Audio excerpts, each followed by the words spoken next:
Hello everyone, I'm here outside the National Air and Space Museum in Washington, D.C.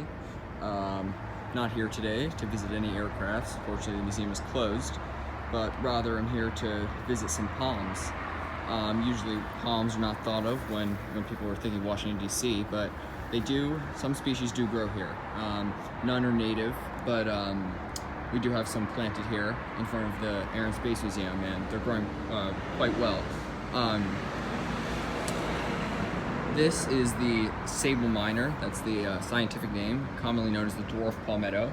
It's the most widespread native palm to the continental United States.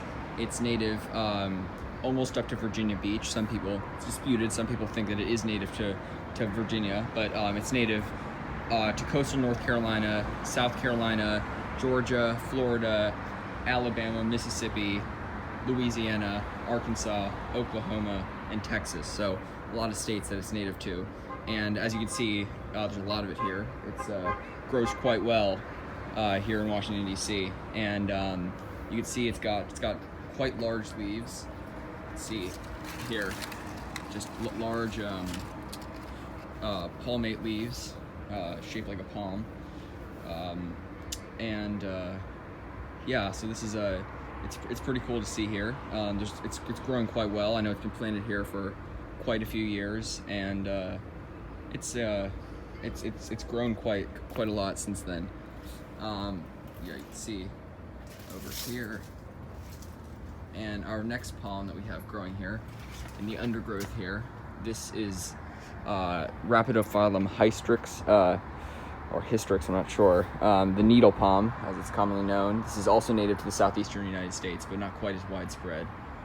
It's native to South Carolina, Alabama, Georgia, and Florida, but only a relatively small portion of each of those states.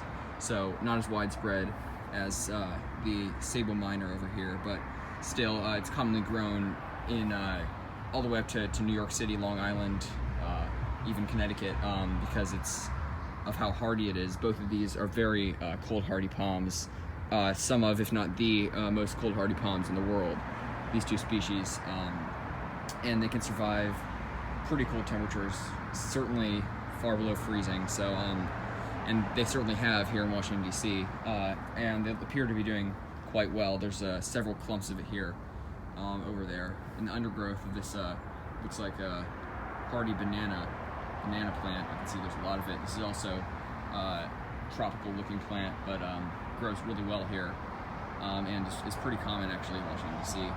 and the surrounding regions. And our last palm, here we have some more needle palms. There's the hardy banana. Our last palm is quite large. This is Trachycarpus fortunei, commonly known as the windmill palm. You can see here. And it is really, really large.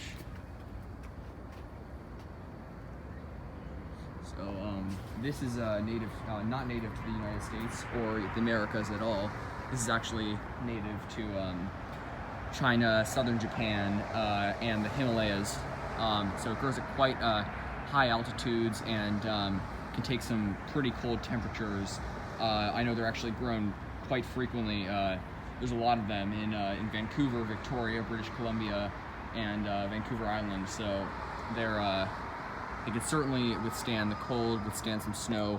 Also, just like the other two species I showed you, very cold hardy and quite a gorgeous palm. You can see the trunk. You can see it's got a nice hairy trunk here. You can see the hairy fuzz. And this is the dead leaf stalks here, where they've fallen off. Get a better view of it. You can see it looks nice with the banana plants behind it.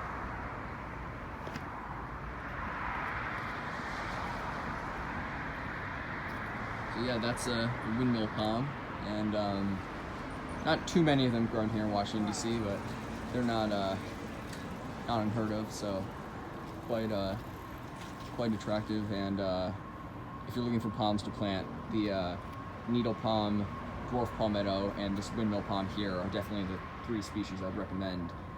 Probably the three top species for the Washington, D.C. area.